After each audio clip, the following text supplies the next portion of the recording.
ઘટના કે જ્યાં યુવતીને પ્રેમ જાળવા ફસાવી દુષ્કર્મની ઘટના બની હતી। આ મામલે પોલીસ અત્યારે પત્રકાર પરિષદ કરી રહી છે। સાંભળો શું કહી રહ્યા છે। ડિસિપ્લિન છે એમનું વારંવાર ભંગ કરતા જણાઈ આવેલું હતું। ત્યાં આર્મીમાં પણ એમને રિગરસ ઇમ્પ્રિઝનમેન્ટની 3 દિવસની ઇન્ટરનલ ઇન્ક્વાયરીના આધારે સજા થયેલી હતી અને જે સોશિયલ મીડિયા સાઇટ્સ છે એમનું લગાતાર એક્સેસ કરતો હતો, જે આર્મીના રૂલ્સ મુજબ બેન્ડ છે।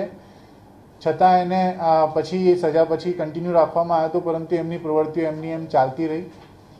પછી મેડિકલ ગ્રાઉન્ડ થયું અને એમને આર્મીમાંથી કાઢવામાં આવ્યું। એમના સાથે રાખીને અમારી ટીમ અલીગઢ પણ જઈને આવી, તપાસ ત્યાં પણ આદરી।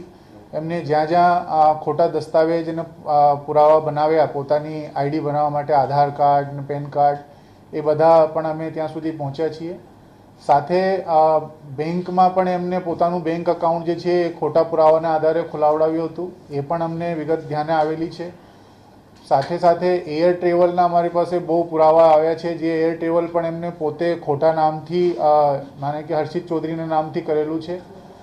સાથે જે મહિલાઓ છે, મહિલાઓની સાથે એમનું સંપર્ક કેળવવા માટે શાદી.comની ઉપર એ પ્રકારની આઈડી બનાવતો હતો કે હું અપરિણિત છું અને હિન્દુ છું।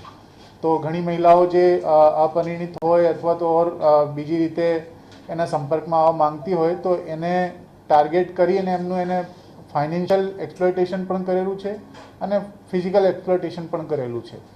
એવી જ એક વિગત જે છે અલીગઢમાં પણ ધ્યાને આવેલી હતી અમારે। ત્યાં અમે જે મહિલાની સાથે આ પ્રકારનું બનાવ બન્યો એમના સાથે સંપર્ક કરીને ત્યાં અલીગઢના એક બન્ના દેવી પોલીસ સ્ટેશન છે એમાં ગુનો પણ દાખલ કરાવડાવ્યું છે।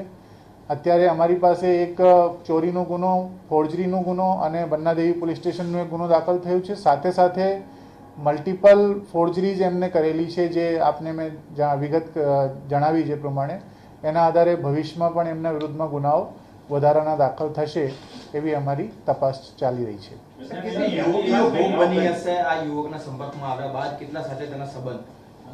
એમની જે પૂછપરછ છે, અમારી પાસે જે વિગત છે એ પ્રમાણે અત્યાર સુધી અમે નક્કી કરી ચૂક્યા છીએ કે લગભગ 15ની આજુબાજુ મહિલાઓ છે જે નિર્દોષ મહિલાઓ હતી, ખરેખર અજ્ઞાનતાના વશના કારણે એમના ભોગ બનેલી છે અને એટલા માટે જ એમના ફિઝિકલ અને ફાઇનાન્શિયલ એક્સપ્લોટેશનનું ભોગ બની છે। તો એવી 15 જેવી મહિલાઓની વિગત અમારી સામે આવી છે। અમે બધા